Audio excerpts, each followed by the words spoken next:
Bien, estamos conectados en estos momentos con el ex vicepresidente de la República y ex parlamentario Omar Chejade, a quien le damos la bienvenida. Señor Chejade, buenos días, bienvenido a BES TV.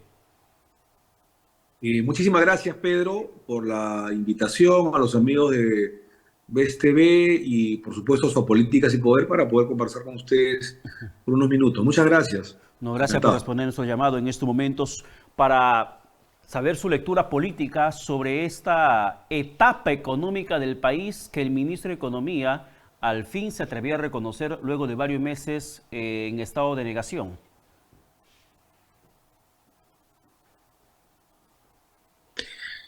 Mira, era obvio que se tenía que reconocer porque hay una recesión.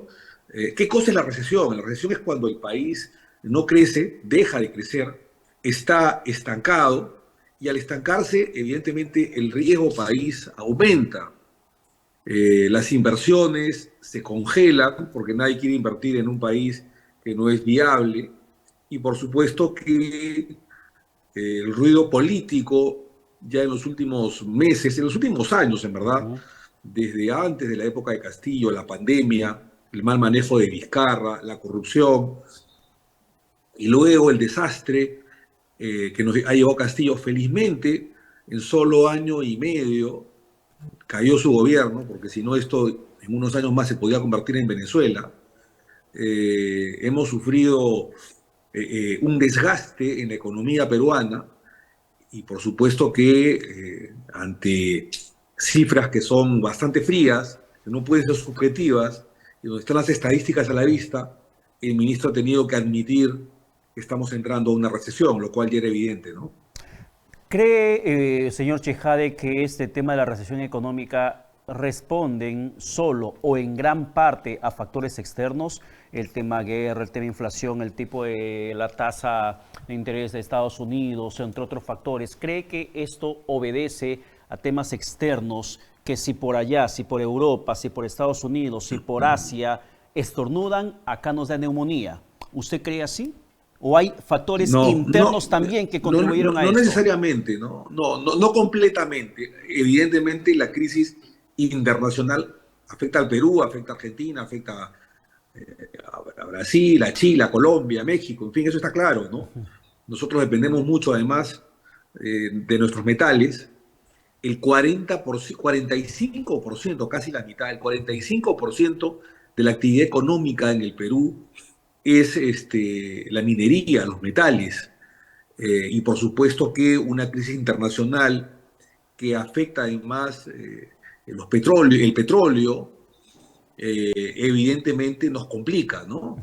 Nosotros somos un país primario exportador y al ser un país primario exportador, sobre todo, aunque no lo único, porque también está nuestros productos agrícolas, entre otras cosas, la crisis internacional se afecta, pero no es el único factor.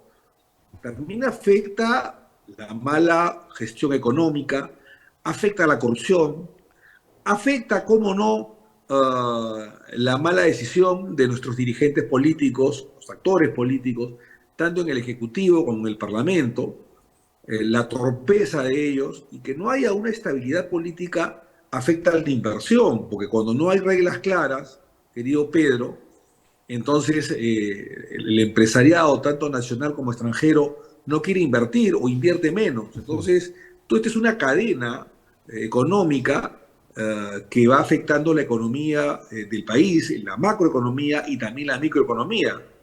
Y es por ello que han sido una conjunción de hechos históricos en los últimos, yo diría, 5 o 6 años, que han afectado el crecimiento económico, que hemos llegado a una recesión.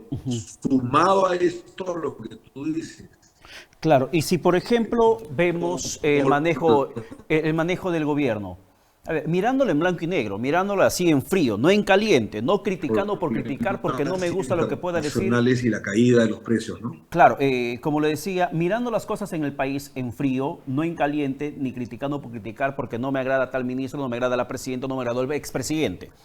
Pero mirándolo en blanco y negro, ¿siente usted que este gobierno Claro, de Dina claro. Boluarte tiene las cosas claras de lo que pretende hacer con el país? tiene un discurso a través de todos sus ministros para saber hacia dónde enfocar el crecimiento y la recuperación del Perú? No, mira, está claro, tiene buenas intenciones, ¿no? Pero el infierno, como se dice, está empedrado de buenas De buenas intenciones, ¿no? intenciones. Las buenas intenciones no son suficientes y creo yo que es un gobierno, además está claro decirlo, improvisado. La señora Boluarte no pensaba quedarse hasta el 2026, a comienzo de año, te acordarás, que ella incluso quería, entre comillas, recortar su mandato. Y ella, si bien es cierto, es constitucional, es legítimo su presidencia, dada la sucesión constitucional de la vacancia por el golpe de Estado perpetrado por Castillo el 7 de diciembre pasado, ella pertenece a una fórmula presidencial, una plancha presidencial, en el que a la caída del presidente de la República o su renuncia, su muerte, lo sucede el primer vicepresidente y en caso contrario, el segundo vicepresidente, que no hay. Entonces está claro que su presidencia es constitucional, pero no es una presidencia estudiada, formalizada, preparada, ¿no? No, es una presidencia que de alguna manera le ha caído del cielo. Ella no pensaba ser presidente de la República en funciones, y por supuesto que al caer Castillo de manera sorpresiva el año pasado, en diciembre, ella ha tratado de formar un gabinete que básicamente está representado por el señor Otárola, que era su abogado en ese momento, y que ante el ruido político tuvo que conformar un gabinete de amigos o de amigotes en ese momento, que el día de hoy nos está gobernando, ¿no? Entonces, no es un gabinete de lujo, no es un gabinete, salvo excepciones, que está preparado para afrontar una crisis internacional o incluso nacional. Por lo tanto, no me sorprende, me duele como peruano, como ciudadano, pero no me sorprende esta crisis política, porque es un gabinete que, digamos, no está preparado para una crisis o para afrontar decisiones políticas en momentos de adversidad. Fíjate tú, y te respondo, y acá termino la respuesta, que el año 2009 hubo una crisis mundial. Mientras todos los países, o la gran mayoría, caía y no crecía o estaba en menos, en déficit económico, el Perú creció casi 2%, 1,9%, porque había un gabinete, estaba el señor Carranza, en ese momento como ministro de Economía, que fue uno de los mejores ministros de Economía en la época de Alan García, segundo gobierno, y el Perú creció casi 2%. Y en el conglomerado de porcentaje, la estadística de los 5 años de García, crecimos 6,5%. Hubo un año, creo que fue el 2010, que crecimos 10%, sí, igual que China. Y los demás años 7%, 8%. Y si no hubiera sido por esa caída internacional, el promedio de ese gobierno hubiera sido en 8%, y al final fue 6,5%, pero aún así crecimos 2% en el peor año. Nosotros no estamos preparados porque no tenemos un gabinete especializado, tenemos un gabinete, digamos, de emergencia. Y ahí están las consecuencias, ¿no? Claro, luego de García vino Ollantumala, del cual usted fue parte, y mucho se señalaba que el gobierno de Humala puso la economía del país en piloto automático. En piloto automático, es verdad, claro, es verdad, en piloto automático. Seguimos creciendo, ya no al ritmo de la época de Toledo o la época de García, que crecíamos arriba del 6%, y crecimos a un ritmo del 3%, pero seguíamos creciendo, ¿no? Claro, y ahora ni siquiera piloto tenemos. Una desaceleración económica. Incluso se hablaba de los ministros de Economía como los ministros del frenazo, ¿no? Que seguíamos creciendo, pero ya no a ese ritmo, ¿no? Pero seguíamos creciendo, ¿no? Con piloto automático. No, ya después, con el gobierno de PPK, comenzó la caída. Y ni qué decir con Vizcarra y la pandemia y luego Castillo, que fue un desastre, ¿no? Felizmente duró poco tiempo, pero ese año y medio ha traído estas consecuencias, y lamentablemente tenemos un gobierno más o menos improvisado, que de la señora Boluarte, que tiene seguramente la mejor de las intenciones, pero no es suficiente. Improvisa un gabinete de amigos que la mayoría de ministros, la mayoría, no digo todos, no están preparados para asumir tamaña responsabilidad. A ver, hablemos en perspectiva, de forma propositiva, porque con lo que estamos comentando, Yo llego a una conclusión de que la estabilidad económica, o perdón, de la estabilidad política juega un rol muy importante. Hemos crecido, luego la dictadura fujimorista, crecimos con Toledo, comenzamos el crecimiento con Toledo. Mal que bien el gobierno de Toledo, whiskies más, whiskies No, menos, sí. corrupción más, corrupción menos, se creció macroeconómicamente y se comenzó a sentir en la población a nivel micro. Sí, porque Con, tenía muy buen gabinete, Pedro. O sea, a exactamente. ver, lo tengo claro. Mira, Toledo personalmente era un tipo muy desordenado en su vida personal, los licores, la vanidad, la frivolidad, etcétera. Pero tuvo una virtud, que al darse cuenta Toledo de sus propias limitaciones personales y sus propios problemas personales, él conforma gabinetes de ministros que tenían más capacidad que él. Y él tuvo la inteligencia, en medio de todo, de no acomplejarse de ello y convocar a gente mejor que él, que estaba más preparada que él. Y los ministros eran, por lo menos en su mayoría, muy buenos. No solamente de economía, tenía presidente del Consejo de Ministros como en su momento Dañino, Luis Solari, el propio Carlos Ferrero, el propio Pedro Pablo Kuczynski, y ministros de economía muy buenos, muy preparados, de mucha experiencia, que hicieron un muy buen gabinete. Y las grandes decisiones recién se las consultaban al presidente de la República, o sea, Toledo. Entonces, él tuvo la virtud de delegar de alguna manera funciones y de tener a los mejores, o casi a los mejores. Por eso es que, a pesar de los problemas personales de Toledo, que fueron muchos y fueron varios, no solamente el licor,